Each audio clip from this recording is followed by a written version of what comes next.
Subaru has just today at midday issued a formal recall and details of the issue that sparked the 2021 Outback stop delivery order, which I reported on last week.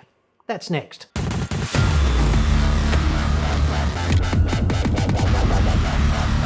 I'm John Cadogan from AutoExpert.com.au, and I get new cars cheap for buyers here in Australia. Website for that, obviously. Or you can just click the card that's up there now, dude. Subaru will officially recall 1,982 of its new Outbacks currently in traffic out there in Australia because the autonomous emergency braking system might activate in the absence of an actual threat. Obviously, it is not ideal when a car does behave in this way, and it could easily do more harm than good when there's no actual threat. This recall is not yet live on the official federal government recalls website at productsafety.gov.au. You are hearing about it here first. Subaru says, in some cases, the stereo camera may misrecognize roadside objects and or miscalculate the travelling direction of an oncoming vehicle, unexpectedly activating pre-collision braking. So I'd suggest that the EyeSight camera itself is actually fine because it's really just a piece of hardware and all it does is turn photons into ones and zeros. It's the interpretive software that's clearly the problem, misdiagnosing benign reality as malignant reality in some, weird confluence of circumstances that the programmers had not anticipated in R&D. Subaru goes on, the likelihood of these symptoms occurring is low. Okay, so let us all, therefore, untie our knickers, shall we? Because despite what the mainstream media might subsequently want you to think, on the basis of generating the odd click here and there, it's not actually the four horsemen of the apocalypse, the sea running as blood, or Freddy Krueger knocking at the front door, or even worse, Scott Morrison as Prime Minister, or even dogs and cats living together. This is a low probability problem. The recall rectification procedure consists of updating pre-collision braking system software. Subaru says it's going to take about 2 hours to do that per car at the dealership, and it'll get done free of charge, obviously, and they're going to contact every owner individually, or you can go to productsafety.gov.au for details once the ACCC emerges from hypersleep and pushes this recall live. I'm going to make a couple of points about this now, and I'll use audience comments from you to inform this discussion. Warning, what follows may contain traces of nut. Fairly substantial ones at times, like, choking hazards in some cases.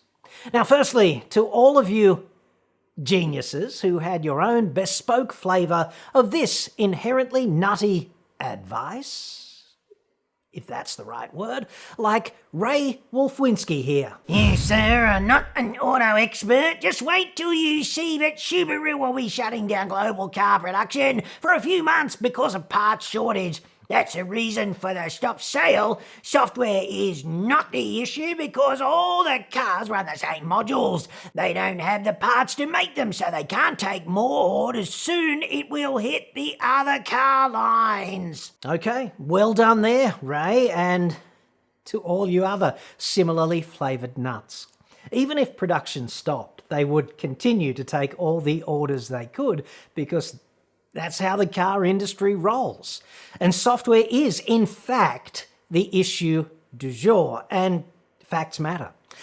In other news, COVID-19 has really not affected the volume of Dunning-Kruger effect in ambient human society. Humanity remains all stocked up on that. Love this guy. Not knowing is no reason for him to stop talking and talking. Only Subaru Australia appears to have issued this stop delivery order, so could it be a compliance issue rather than an issue with the car? Subaru Australia did in fact issue the stop sale order, David, and a compliance issue is an issue with the car. So there's that. And I'd further suggest that if you were one of these kinds of dickheads, I'd suggest that my initial report was there to alert the audience that the stop delivery order had been put in place. And I'm sorry I had to talk and talk to get the point across on that. So inconvenient. When you can go and watch something on TikTok, I mean, come on. At the time, about a week ago, and I'll put a link to it somewhere up there, if I don't go senile in the meantime, many people were unaware of this way back then, a week ago, you know? So there's that, you friggin' geniuses. Furthermore, it's not actually a compliance issue because all the compliance testing on Subaru Outback has frigging been done. You cannot sell one of those cars here without all the compliance testing being verified, okay? So that's just kind of how this works. Keep up the great work, David, being a fairly mediocre troll, I must say. Try a bit harder, dude. Like, aim for excellence. And even if you fall short, then, hey, you gave it your best shot. Me, I've forgotten who you are already. I have an issue with a magnetic sensor pickup on the brake booster rod travel. It now has a sensor that watches brake booster rod travel as part of its SAFT monitoring. They have a batch that is not working. SAFT issues, so they hold deliveries. Thank you very much for getting that so monumentally cocked up, MSR Engineering. Well done there. Bonus points for commenting on a safety recall and not even being able to spell safety, like twice. I recommend spell check. Subaru did, in fact, issue a brake booster recall covering 256 of the 2021 Outbacks, and that was back on the 2nd of March. That's the best part of a month ago, okay? Unfortunately, it was officially benzodiazepine milkshake month, yes, at ACCC headquarters, because that's how long it took those useless feds to post the recall. 4 friggin' weeks or thereabouts. It went live on Sunday the 28th, right? That was yesterday, relative to the publication of this video. It's come to my attention that Subaru, in fact, notified the ACCC about this booster issue on March the 2nd, and the ACCC did nothing, seemingly, for 4 weeks. Certainly they did not notify the public over that time, more or less, putting everyone's safety well at risk. Well done, you federal muppets. To Rod Sims, the somewhat avuncular bureaucrat in charge of fuck-ups such as this, I would say, dude, this is exactly the kind of ambivalent conduct that would land a corporation in hot water with the ACCC if you lot were ever conscious for long enough to boil the fucking jug. Brilliant performance there. Well done. You might try more frequent dalliances with consciousness. Just saying, like, there's a good chap. This is, of course, your tax dollars at work and mine. Perhaps they're, I don't know, playing a political game, pretending to be swamped so that they can suck harder on the teat of consolidated revenue next financial year. And hey, if a few of us are at greater risk as a result, no big deal. Alternatively, perhaps they're just friggin' useless. Already press all over the world is telling there is a shortage of computer chips which affects many car producers. That would be better speculation than a software glitch. 2 points on that, dickhead. Shortage of computer chips would prevent the cars from actually being built. It would not stop deliveries of cars that are already built. So there's that.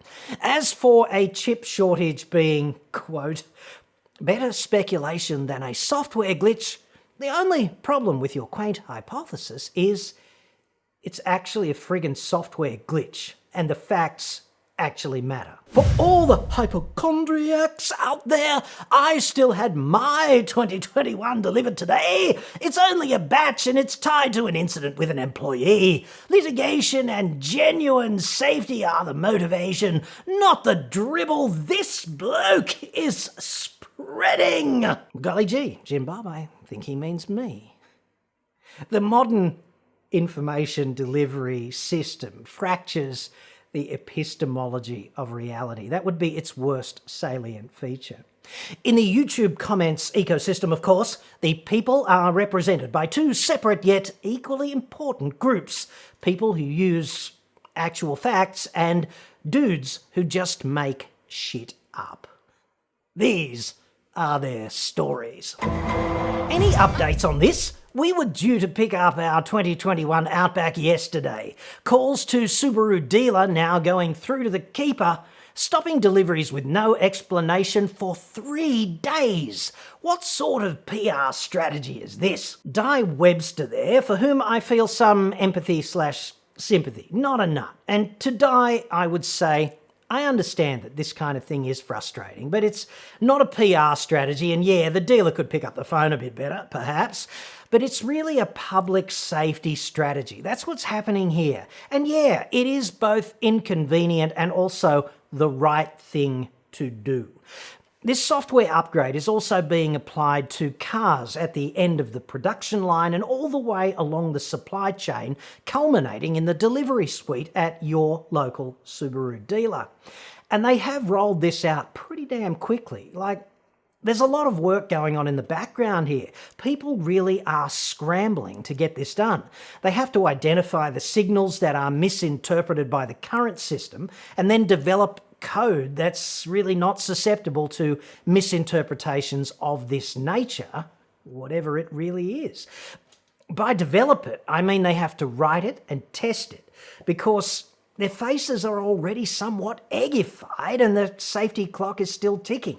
So there's some real pressure to deploy a fix. But at the same time, the countermeasures have to be effective. Otherwise, people will still be at risk and it'll just amount to face eggification 2.0 for them. And only the mainstream media wants that.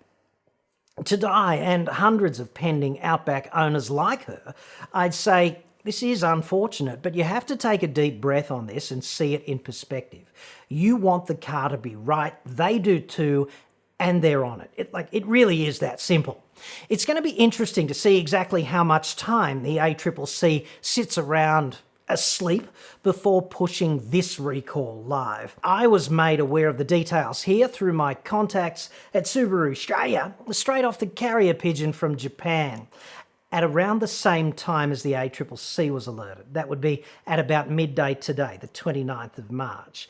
And I would say that it's pretty sad when a YouTuber in his fat cave, deep below stately Chateau Shitsville, can do a better job than the federal government alerting the public to vital safety issues such as these. That really is an indictment. You can check ambient fed consciousness status for yourself at productsafety.gov.au, refresh, refresh, refresh, refresh, and just see when it pops up sometime over the next few weeks. Hopefully they will awaken soon, albeit briefly.